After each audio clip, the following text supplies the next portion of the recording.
La Vie Naturelle vous propose l'émission Rencontre. Bénéficiez de réductions sur les meilleurs produits de santé naturelle sur www.la-vie-naturelle.com.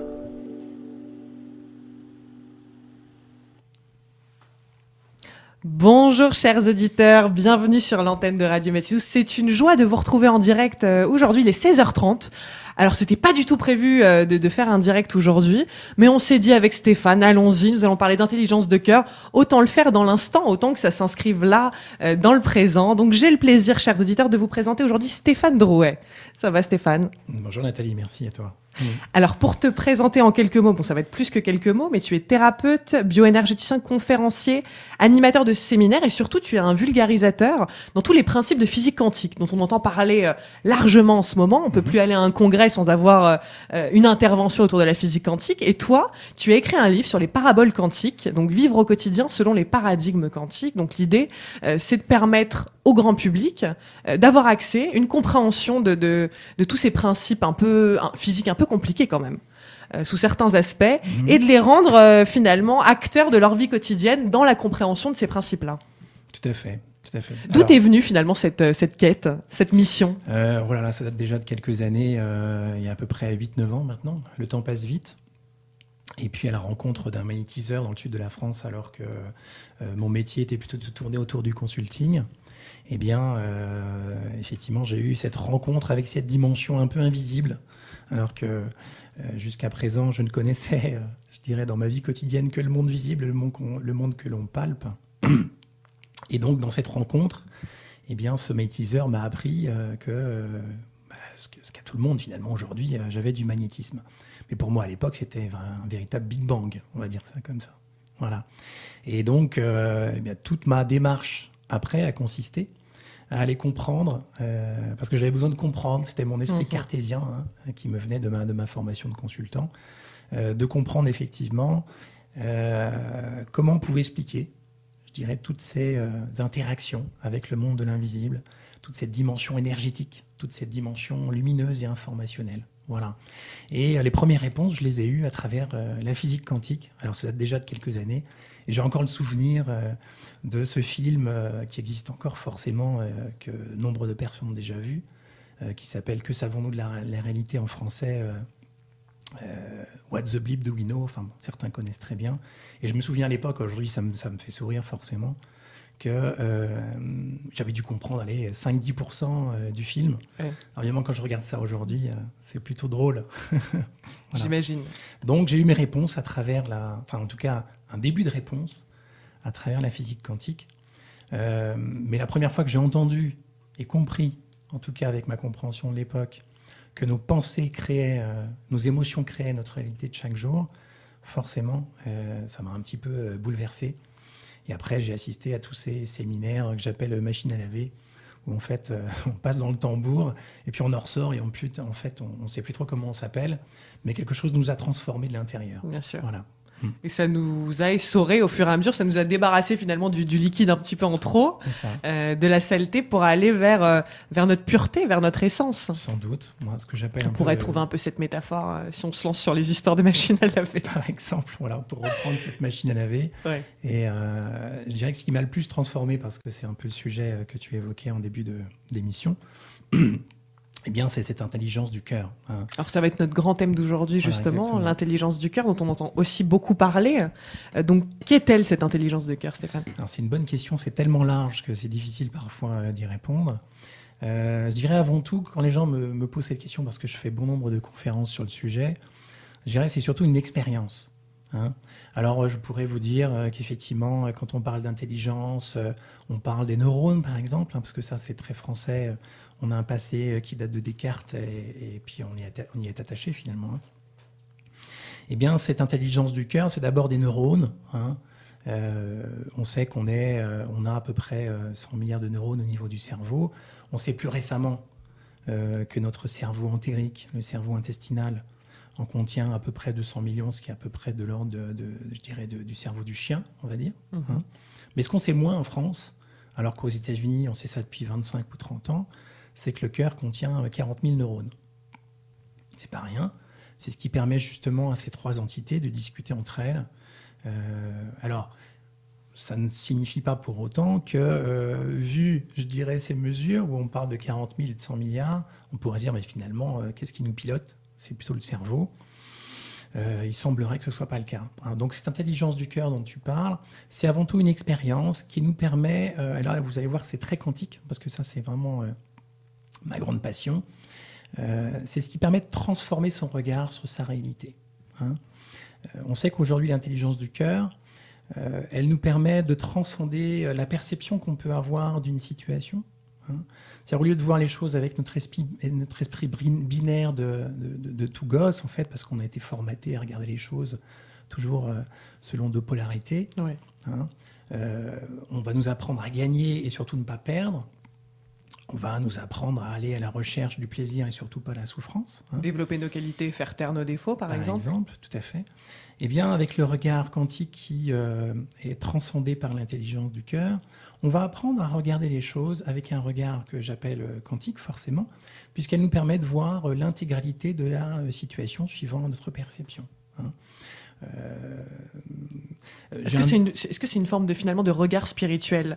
Celui qui nous fait prendre un petit peu de hauteur. Voilà, c'est ça, en fait. Moi, je le vois comme ça. Ouais. Parfois, j'ai l'impression que c'est un regard plus spirituel et quand j'essaie de conseiller des gens, je dis, essaye de prendre du recul, de regarder les choses un peu plus spirituellement. Voilà. On va le dire comme ça, effectivement, dans notre langage quotidien. On va avoir tendance à dire, prenez un peu de recul et de hauteur. J'entendais une personne l'autre jour qui me disait j'ai été arrêté à la douane parce que j'avais un tube de Nivea et puis ce tube m'a coûté quand même 15 €, vous imaginez. Et donc elle m'en parlait, ça durait 15 minutes, c'était important pour elle dans sa vie. Et à un moment, je lui propose d'avoir un autre regard. Et je lui dis un autre tube. Et est-ce que dans 5 ans, ce problème aura une importance dans votre vie?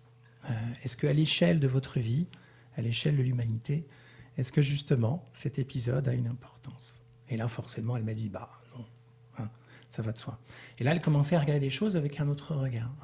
Voilà. Donc, je dirais, c'est l'importance qu'on met sur quelque chose qui fait notre réalité de chaque jour, notre perception. Donc, quand on regarde notre réalité justement avec cette intelligence du cœur, eh bien, on va voir les choses de manière globale et non pas de manière binaire, de manière compartimentée, soit tout en noir, soit tout en blanc. Voilà, grossièrement. Alors, est-ce que l'intelligence du cœur, c'est aussi finalement la voix de l'intuition? Est-ce que l'intuition s'exprime par le cœur? Alors, l'intuition, effectivement, s'exprime par le cœur. L'inspiration, on pourrait dire aussi.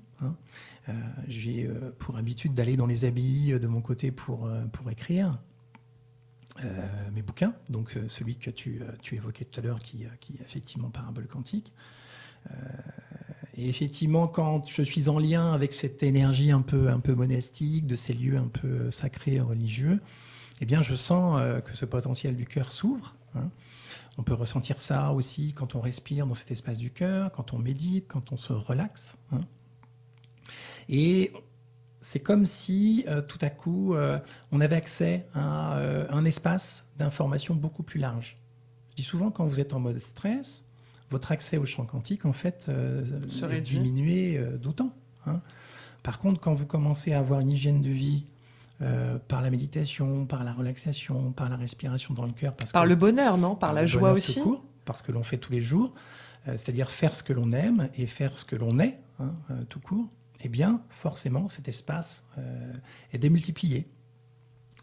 L'intuition, l'inspiration que tu évoquais tout à l'heure, mais aussi la gestion des émotions. Quand on a une perception émotionnelle de la situation, on va avoir une perception souvent déséquilibrée, un peu démesurée. C'est ce que j'évoquais tout à l'heure à travers ce tube de Nivea.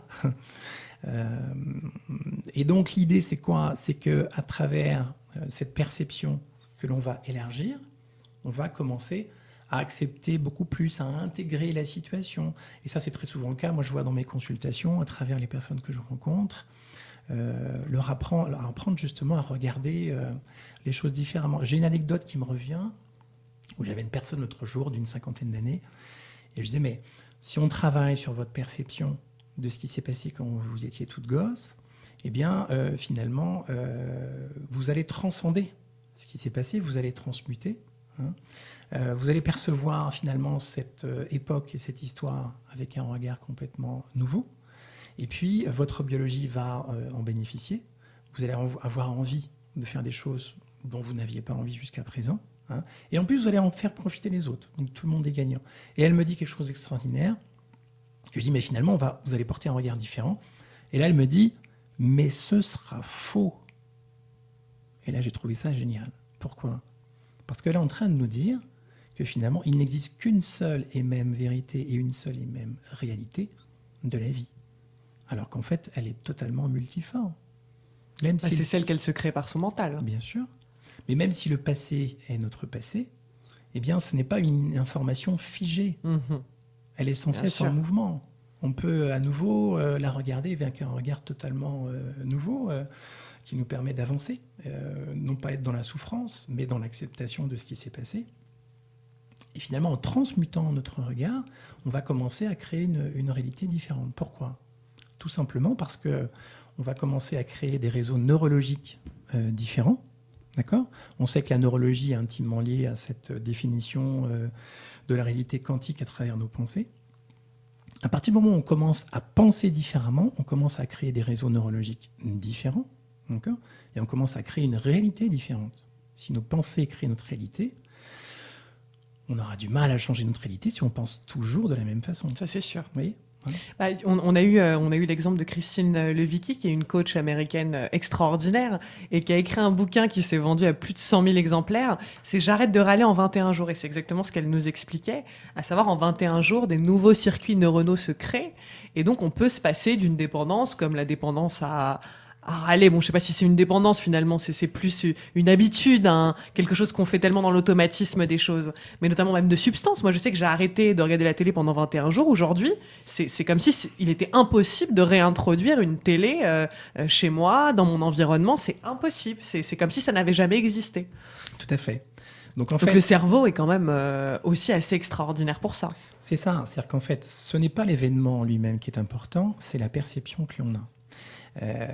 Par exemple, vous prenez une centaine d'enfants qui ont vécu un viol ou un inceste. Hein. Alors, je reçois effectivement, parmi les gens que je reçois, des personnes qui ont vécu ces situations. Eh bien, face à une même situation, on les mettrait face à une même situation, personne n'aurait la même perception de ce qui s'est passé. Donc, c'est bien la perception qu'on va avoir de cet événement qui va devenir notre réalité et pas l'événement en lui-même.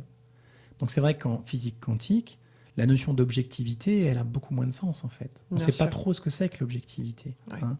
Et la vérité, finalement, est-ce qu'une vérité absolue existe ? Non, c'est notre vérité tout court. Alors vérité absolue, ce serait quoi ? Est-ce que ce serait la somme des perceptions de l'ensemble des êtres de ce monde et au-delà ? Ce serait peut-être ça, la vérité absolue. Je ne sais pas. Je vous laisse réfléchir à ça. J'ai pas de réponse. Il y a aussi quelque chose de très intéressant, Stéphane, c'est finalement le champ de cohérence. Alors, juste avant de démarrer l'émission, tu m'as fait tester une machine qui mesure notamment tout cet aspect de cohérence cardiaque. C'est ça. Et puis qui peut, alors ça aussi, ça l'illustre très bien. C'est-à-dire que là, je pense qu'on va refaire le test et on vous donnera les résultats, chers auditeurs. Donc, j'étais à un niveau moyen, parce qu'aujourd'hui, je suis à un niveau moyen d'énergie. Je pense qu'après cette émission radio, et évidemment, à chaque fois que je prends le micro et que je fais quelque chose dans lequel je me sens mais à 1000% en cohérence avec ce que je suis, ce que j'aime, et il y a tellement mon environnement et moi je suis mon environnement. Enfin, tu vois, il y a un truc de transcendant là-dedans. Je pense que les résultats seront pas les mêmes après. Et donc, ça veut bien dire évidemment que même d'une heure à l'autre, d'une minute à l'autre, on peut transmuter. C'est ça, tout à fait, à tout moment. D'ailleurs, on le voit aussitôt on l'a évoqué tout à l'heure ensemble, sur l'état de vieillissement de nos cellules. Tu as pu le voir. On peut faire 2 mesures après. Alors là, tu étais plutôt en état de veille, on va dire classique, où tu es en activité, tu es dans ta vie quotidienne. En rouge ronflé à moitié. Voilà, exactement. Mais on peut aussi envisager qu'après 5 minutes de relaxation, de méditation, de respiration dans le cœur, on fasse une mesure, on aura des résultats différents. Sauf pour les personnes qui ne sont pas à l'aise avec la méditation. on pourra avoir du stress généré chez certains, par exemple. Alors, ce qui n'est pas effectivement la majorité des cas, mais ça peut se présenter. En règle générale... Non, mais c'est intéressant, parce que ça veut quand même dire qu'il n'y a pas de recette miracle, Non, qu'on ne du tout. peut pas donner de manière préconçue une recette, une marche à suivre pour telle ou telle chose. Et c'est le grand problème de notre monde, c'est que les gens voudraient avoir des marches à suivre pour tout. Non. C'est comme le bonheur, on voit un petit peu fleurir partout des livres autour de « voilà la méthode pour être heureux », mais non, finalement, tout ça est tellement propre à chacun. Voilà. Et donc, on peut le voir, d'ailleurs, c'est très juste ce que tu dis, on peut le voir à travers toutes les approches thérapeutiques ou médicalisées aujourd'hui. On va de plus en plus, je vois ça en naturopathie, je vois ça en médecine, je vois ça en thérapie, de plus en plus vers une démarche plutôt individualisée. Je dis souvent, quand je parle de naturopathie ou je parle de nutrition au sens quantique, je leur dis souvent en conférence, je dis souvent aux gens, ne prenez pas ça comme des règles absolues. Comme argent comptant. Expérimentez-le d'abord. Et voyez si pour vous, ça a du sens. On est tous uniques. Bien sûr. Donc à partir de là, voyez ce qui vous correspond. Il n'y a pas non plus de bons et de mauvais thérapeutes. On a des approches qui nous conviennent et d'autres moins. Chez certains, l'hypnose fonctionnera, chez d'autres pas, avec le même thérapeute. D'accord ? La cohérence cardiaque, on l'a vu tout à l'heure, c'était intéressant, effectivement. Alors là où c'est intéressant, c'est que ça nous parle finalement de notre cohérence globale. Est-ce que nous sommes cohérents entre ce que nous faisons et ce que nous sommes ? On sait qu'aujourd'hui, quand un cœur est en cohérence, on sait que son rythme est légèrement irrégulier. Donc, on pourrait dire que le chaos crée de l'ordre. Notre chaos interne léger crée de l'ordre dans notre biologie interne. Et effectivement, cette cohérence cardiaque, elle va permettre à tous nos systèmes de se synchroniser pour émettre selon des fréquences, je vais dire, synchronisées et harmonieuses. On voit ça par exemple dans les bancs de poissons, qui vont bouger de manière totalement synchrone face à un même stimulus, ou dans les bancs des tourneaux par exemple. Ouais. On parle de phénomène de cohérence. Eh bien, la cohérence quantique et la cohérence cardiaque, ce sont des phénomènes qui sont très proches. Et là où c'est intéressant, c'est que finalement, dans cette pulsation du cœur chaque seconde à peu près, si on a ce léger décalage, cela va créer effectivement une forme d'harmonie intérieure. Et c'est ce message codé sous forme d'impulsion électromagnétique à chaque battement qui va envoyer un message à l'ensemble de nos organes et nos cellules pour battre et pour vivre, pour émettre en cohérence avec ce pourquoi elles ont été conçues. On sait très bien que dans un organe aujourd'hui, un organe est en cohérence lorsque toutes ses cellules émettent sur la même fréquence. C'est comme si finalement l'organe émettait, je dirais, de manière unitaire. C'est comme si toutes ces cellules devenaient une seule. Et c'est là qu'on gaspille ou qu'on consomme le minimum d'énergie et qu'on est à notre plein potentiel. Voilà. Oui, parce que... Ouais, alors je te laisse finir, vas-y. Et là où c'est intéressant, si on va au-delà, et c'est ça vraiment qui me fascine, c'est que là, par exemple, tu vois, on interagit l'un avec l'autre depuis déjà plusieurs minutes, on va dire. Celui qui est le plus en cohérence, on voit ça dans des phénomènes... vous savez, ce sont les pendules qui viennent de nos grands-mères, là, les comtoises. Christian Huygens, dans début 17e... fin 17e, pardon, à un moment, construit ces pendules et puis s'apprête à se coucher. Et puis, phénomène extraordinaire, au bout d'un moment, il entend un seul balancier. Il a plusieurs pendules avec des balanciers qui sont désynchronisés. Et puis, donc, il a procédé à quelques réglages avant de s'endormir. Les pendules sont dans sa chambre et puis il s'endort, en tout cas, c'est ce qu'il croit. Et à un moment, il entend un seul balancier. Alors, ça paraît extraordinaire, il se lève et il désynchronise l'un d'entre eux. Et puis au bout de 2, 3, 4, 5 minutes, le balancier se synchronise à nouveau avec les autres. Eh bien, c'est ce qu'on voit en fait finalement au niveau du cœur. Lorsque la pulsation du cœur est cohérente au sens de la cohérence cardiaque, l'ensemble de nos systèmes, par impulsion quantique, par entraînement... Par résonance. On appelle ça, tout à fait. On appelle ça la loi d'entraînement en physique. Eh bien, tous nos systèmes, quand je dis système, c'est pulmonaire, rénal, cardiovasculaire, etc., vont tous se synchroniser, je dirais, sur cette impulsion du cœur qui est donc codée. Voilà. Et donc, quand le stress s'installe en nous, pour 1000 raisons, eh bien, forcément, le message n'est plus le même. le message codé qui est envoyé à nos cellules est un message parasité, comme celui que je t'évoquais tout à l'heure, où en fait tu règles ta radio sur une station, sur radiomédecine douce, je vous le souhaite. Et où tu as des interférences. Et puis ton GSM va sonner, et là, ce GSM, forcément, va parasiter la réception. Voilà, c'est ça l'idée. Voilà. Donc le stress a aussi cet impact.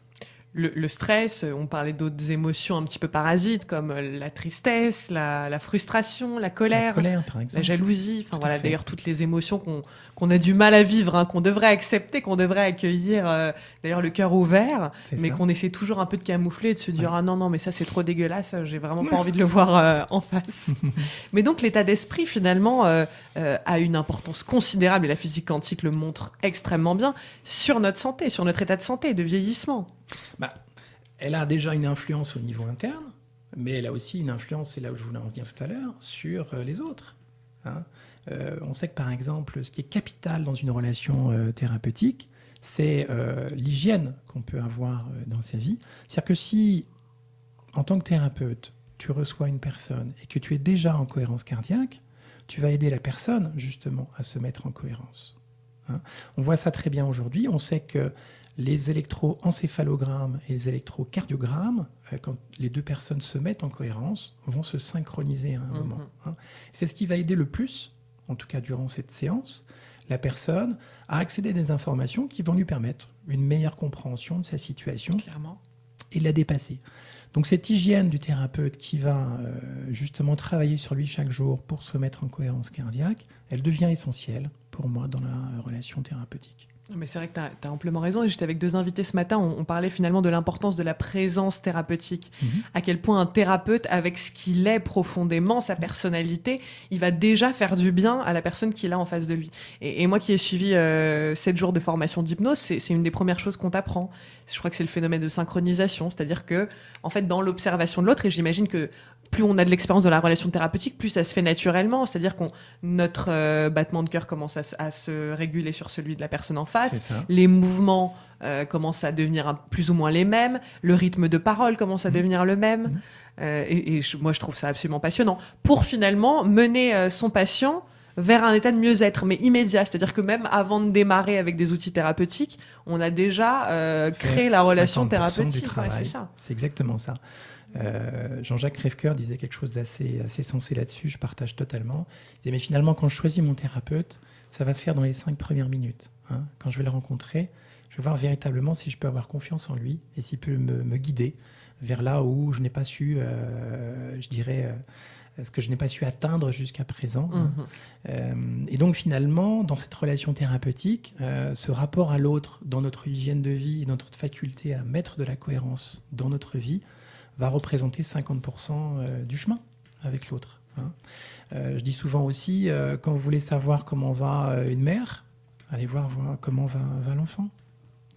On est dans le même rythmique, en fait, dans les mêmes schémas. Voilà.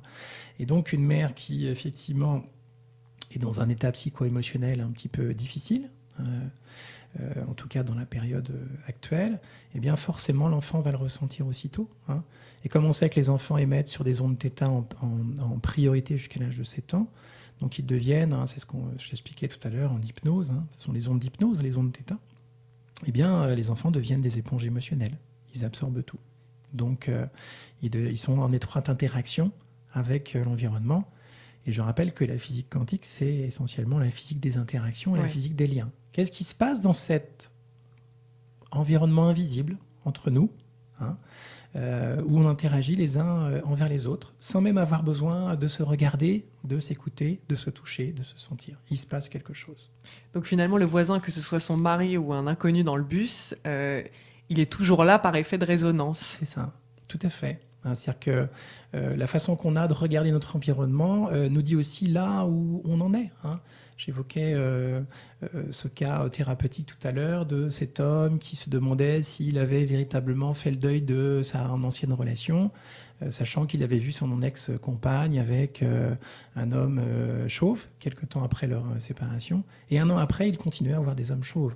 Donc la réponse, il l'avait... Oui, c'est qu'il n'a pas intégré, en fait. Il l'avait pas totalement intégré, voilà. Donc, de manière holographique, alors je vais le faire simplement, on va dire que toute notre réalité est construite par une interaction informationnelle. Et cette interaction informationnelle, finalement, elle crée notre expérience. Elle est stockée sous forme de mémoire dans le champ quantique. Et finalement, c'est ce que nous voyons en permanence. Donc, c'est un assemblage d'informations en résonance avec notre psyché qui crée notre réalité de chaque jour. Donc, vous savez, c'est la femme qui vous dit « Ah, mais je vois des femmes enceintes partout en ce moment. » Qu'est-ce qu'elle est en train de vous dire ? Qu'elle aimerait être enceinte. Sans doute. Voilà. Ou qu'elle l'est déjà. Ou qu'elle est peut-être déjà. Voilà. Donc, notre réalité extérieure nous donne un message sur notre réalité intérieure aussi de manière inconsciente. Sachant que notre réalité est essentiellement inconsciente. On sait, alors ça, ce sont des chiffres officiels, qu'à peu près 95% de nos pensées sont d'ordre inconscient. Donc finalement, on n'est pas conscient de grand-chose. Mais si on se branchait sur cette intelligence de cœur, pourrait-on être conscient de plus de choses ? Alors, oui, c'est un peu le travail. C'est ce que je partageais tout à l'heure, quand on ouvre cet espace du cœur, alors ça ne se fait pas du jour au lendemain, ça demande une hygiène de vie de chaque jour. Moi, je travaille beaucoup en séminaire là-dessus et en consultation, d'aider les gens effectivement à activer ces espaces d'intelligence, en lien avec le préfrontal d'ailleurs. Je ne l'ai pas dit tout à l'heure, vous savez qu'on a plusieurs cerveaux au niveau du cerveau. On a effectivement le préfrontal qui est le cerveau le plus évolué. On a le reptilien tout en bas, le limbique, donc le reptilien c'est le plus ancien, le cerveau limbique qui nous parle de l'émotionnel, et puis le néocortex qui nous aide à analyser les choses et à prendre des décisions. C'est le cerveau analytique. Le préfrontal, c'est celui qui n'a pas l'animal. Et le préfrontal, il a un type de fonctionnement qui est très proche de celui du cœur, c'est le mental supérieur, on va dire. Et il nous aide à voir les choses de manière globale, au lieu de voir les choses de manière binaire. Donc moi, par exemple, en termes d'hygiène de vie chaque jour, parce que les gens après vous disent, mais oui, mais d'accord, l'intelligence du cœur, c'est sympa, mais vous faites comment ? Parce que c'est ça, oui. Les gens, finalement. Moi, par comment exemple, se mettre à l'écoute ? Voilà. Alors déjà, c'est écouter ses envies, ses désirs. Ça commence aussi par là. Mais en termes d'hygiène... Ce qui fait battre notre cœur, finalement. Voilà, c'est ça. Ça paraît un peu niais comme ça, mais pas du tout. Bon, moi, je suis totalement niaise, si on parle là-dedans, mais c'est ça, ce qui nous crée des petits papillons dans le ventre, qui nous émoustille un petit peu, c'est que c'est bon pour nous, c'est qu'il faut y aller. Voilà. Ça commence déjà par l'envie. Écouter ses envies. Ensuite, chaque jour, c'est effectivement respirer dans cet espace du cœur et d'aller chercher, je dirais, des moments dont on est reconnaissant dans sa vie. Ça active énormément cette cohérence cardiaque. Si par exemple on fait un test tout à l'heure et je te propose de te mettre en connexion, en lien avec une expérience de ton passé ou à venir, où finalement tu sens que ça palpite en toi et tu en es déjà reconnaissante, eh bien tu vas voir que ton indice de cohérence cardiaque va énormément évoluer. Voilà. On a aussi, je dirais, des énergies telles que le non-jugement, le pardon, qui nous permettent de nous mettre dans ces états de cohérence cardiaque. L'altruisme, on sait à quel point faire du bien aux autres nous fait du bien à nous-mêmes. C'est ça, exact. On sait que on le sait, on le sent. On le sent quand on le fait, en tout cas. On le sait, on le sent, et puis on le sait aussi plus récemment, à travers des études sur le cerveau. Parce qu'aujourd'hui, si vraiment les gens qui écoutent là s'intéressent à la physique quantique, je les invite aussi à s'intéresser aux neurosciences. Parce qu'aujourd'hui, c'est difficile de parler de physique quantique sans s'intéresser aux neurosciences. Il y a tellement de passerelles entre les deux. Je prenais cet exemple tout à l'heure des réseaux neurologiques qui créent notre réalité en permanence. Donc moi, je travaille beaucoup sur les empreintes émotionnelles. C'est-à-dire qu'on sait que, par exemple, quand on subit un traumatisme quand on est gosse, eh bien, à un moment donné, le cerveau va être dépassé par l'énergie associée à l'émotion qui nous bouleverse. Et le cerveau est essentiellement fainéant, contrairement à ce qu'on pourrait croire. Et il ne sait pas gérer autant d'énergie d'un seul coup. Donc, qu'est-ce qui va se passer ? Eh bien, comme les choses sont bien faites, on a un corps intelligent, eh bien, le préfrontal va se déclencher. Et puis, c'est le disjoncteur. Donc, lui, il va disjoncter l'ensemble des autres cerveaux. Rappelez-vous, reptilien, limbique et néocortex. Et va permettre... faire sauter les plombs, quoi. Voilà, c'est ça. Sauf que l'énergie va se cristalliser, associée effectivement à cet événement qui vous a bouleversé, et elle va venir informer, je dirais, nos champs informationnels, nos champs électromagnétiques, sous forme d'une empreinte psycho-émotionnelle. Et moi, je travaille beaucoup justement à désactiver, dissoudre ces empreintes psycho-émotionnelles avec des outils qui sont modernes, qui font appel à la fois à la neurologie et à la physique quantique. Et donc, ce qui permet d'avoir tout à coup un autre regard quand la personne arrive à justement travailler sur ce blocage et à le transmuter, commencer à avoir un regard différent. Et bien là où c'est extraordinaire, c'est que l'énergie qui servait à maintenir ce réseau neurologique associé à cette empreinte, et bien cette énergie qui soudait les synapses va se réfugier dans l'espace du cœur. Et les gens vont vous le dire. On va dire, ah mais finalement je vois plus du tout ma mère de la même façon. D'ailleurs, je me souviens encore il y a quelque temps une femme qui me disait à la fin de la séance, si maintenant je pouvais prendre mon père là dans cet instant dans mes bras, alors que une heure avant elle vous disait mais je peux pas le voir en peinture. Ouais. Il s'était passé quelque chose. Donc aujourd'hui on a des outils modernes, on n'a plus besoin de suivre 15 ans de thérapie pour avancer assez rapidement dans sa vie. On appelle ça les thérapies brèves, pour ceux qui connaissent. Et voilà. Donc, Et puis c'est vrai qu'il y a beaucoup de biais. Là, tu cites celui-là, mais c'est vrai que par exemple, j'avais suivi un stage de chant holistique. On a fait pas mal de récitations de mantras, on a beaucoup chanté. Et c'est vrai qu'à la fin du stage, le dimanche soir, on fait un moment une visualisation. On se met tous en ronde et on visualise nos proches. Et c'est vrai que moi, j'étais en larmes, mais de joie. Et c'est pareil. Enfin, ça fait un peu écho parce que j'ai eu quelques problèmes, évidemment, comme tous, dans un parcours familial parfois pas toujours facile. Et j'étais là dans une dimension d'amour, d'acceptation, de remerciement, en fait, même, en me disant à quel point, mais ce jour-là, j'ai réalisé à quel point j'étais chanceuse d'avoir eu le parcours que j'avais eu parce qu'il m'avait rendue telle que j'étais. Voilà. Et j'étais, donc j'ai appelé ça un éveil, une forme d'éveil spirituel. Alors, mais finalement, ça doit s'expliquer à travers ce que j'évoquais. Exactement. Alors, quand tu parles d'éveil, certains parlent d'éveil, effectivement, de saut quantique, de saut de conscience. Moi, j'appelle ça l'intelligence du cœur. Les mots ne sont pas très importants, en fait, en soi. C'est ce qu'on vit qui est important. Je dirais que moi, ça a un peu émaillé ma vie depuis 8 ans. Je pense que c'est ça qui m'a vraiment le plus permis d'évoluer dans ma vie. Et puis, à un moment, j'ai eu envie de partager ça avec les autres. Oui, je pense que c'est ça. Tu l'évoquais tout à l'heure. Ça me paraît important d'axer, je dirais, peut-être l'échange sur un point. Aujourd'hui, on parle beaucoup de couper des liens. On parle beaucoup de se protéger. Où j'entends des gens qui me disent « mais oui, mais cela ne m'appartient pas parce que ça vient de mes parents ». On a ces choses-là qui reviennent encore aujourd'hui. Ou alors... ce que j'ai envie de dire en fait à travers ça, c'est qu'à travers l'intelligence du cœur, on est dans un processus qui est complètement différent. Pourquoi ? Parce que l'intelligence du cœur, elle nous permet, dans un premier temps, d'accepter, d'accueillir et d'intégrer, comme tu le disais très joliment il y a quelques secondes, ce qui s'est passé. Pourquoi ? Parce que tout simplement, on va être capable de voir les bénéfices, tous les bénéfices, dans ce que l'on a vécu. On a tendance à polariser les choses, à regarder les choses de manière binaire. Ce que j'ai vécu est injuste, on m'a fait du mal. Si je n'étais pas passé par là, je n'en serais pas là aujourd'hui. Et moi, j'invite souvent en séance les gens à transcender leur regard et au lieu de se couper de ce qu'ils ont vécu, à l'intégrer totalement et justement et d'en voir qu'ils ont tiré plein de bénéfices dans leur vie. J'avais une personne l'autre jour qui avait une peur qui est très humaine, d'être inexistante. Voilà.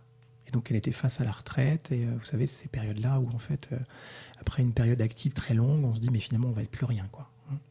Et donc je l'ai invité à réfléchir à quelque chose. Et je lui ai dit mais finalement, quels seraient pour vous les bénéfices à être inexistante ? Alors, d'après toi, qu'est-ce qu'elle m'a dit ? Qu'est-ce qu'elle aurait pu me répondre ? Dans l'idée d'être invisible, je ne sais pas, se faufiler dans des endroits où on ne pourrait jamais avoir accès. Exactement, tout à fait. Sauf que, en fait, elle m'a dit, mais il n'y en a pas. Il y en a des millions. Pourquoi elle me dit ça ? Tu as une idée par rapport à ce qu'on vient d'échanger ? Pourquoi elle me dit, il n'y en a pas ? Parce que c'est sa réalité à elle, enfin. C'est la manière dont elle s'est placée vis-à-vis de ça. Exactement, tout à fait, si on raisonne quantique. Mais surtout parce que jamais elle n'envisageait de penser, de réfléchir, de raisonner dans ce sens-là. Donc en fait, dans son cerveau, aucun réseau neurologique n'a été créé dans ce sens-là. Elle n'a jamais pensé dans ce sens. C'est absolument inconcevable pour elle. Là où c'est intéressant, c'est que on a trouvé 1 ou 2 bénéfices ensemble. Et à partir de ce moment-là, elle en a trouvé une dizaine, tout court derrière, parce que le réseau s'était créé tout à coup. Et là, ça devient passionnant. C'est fantastique. Et oui, forcément. Et on est arrivé à la conclusion, alors c'est pas une conclusion définitive, mais ça permettait de transcender un peu son regard, à l'idée que finalement, dans son registre ou en étant un existant, en acceptant de l'être par moment, eh bien, ça me permettait d'être libre. Vous imaginez, hein, tu imagines jusqu'où on peut aller, justement, en transcendant ce regard. Donc ça, c'est la première étape. Au lieu de se couper de son passé, l'idée, c'est vraiment de l'intégrer totalement. Alors, je suis d'accord, il y a des contextes où c'est plus difficile. Quand on a été violé et incestué, ça demande plus de temps. Mais ça se fait, je vous assure, ça se fait très bien, hein, au bout d'un moment. Donc, tu veux dire quoi? De se relier à ces expériences douloureuses, de se relier aux interférences que l'on a avec le monde dans lequel on vit au quotidien. Finalement, ne jamais tenter de se protéger, mais plutôt être ouvert à quelles informations cela vient mettre en lumière pour moi. Exactement, tout à fait. C'est bien cette démarche, hein. Et on est bien dans le regard que j'évoquais tout à l'heure via l'intelligence du cœur, qui au lieu de voir les choses tout en noir ou tout en blanc, de manière binaire, comme on a été, je dirais, conçu et élevé tout petit, eh bien, on va commencer à voir, via des accès au champ d'information, au champ quantique qui nous entoure et dont on fait partie, on va avoir accès à des informations, je parlais des bénéfices par exemple tout à l'heure, qu'on n'avait pas perçus jusqu'à présent. Hein. Et j'imagine que ça vous est arrivé souvent de vous dire, mais après, je dirais, une prise de conscience, et je vois encore des gens qui me disent aujourd'hui, mais ça m'est arrivé aussi, hein, qui se disent, mais comment j'ai pu raisonner comme ça pendant 10 ans? Ça nous paraît une aberration tout à coup. Oui. C'est bien ça, hein, le saut de conscience et le saut quantique. Eh bien, on voit ça au niveau de la physique quantique, notamment, alors je ne vais pas parler trop technique, mais notamment quand on regarde le fonctionnement des électrons, hein, avec leur sens de rotation qu'on appelle des spins. On sait que dans la mécanique de l'atome, on a toujours une particule et une antiparticule.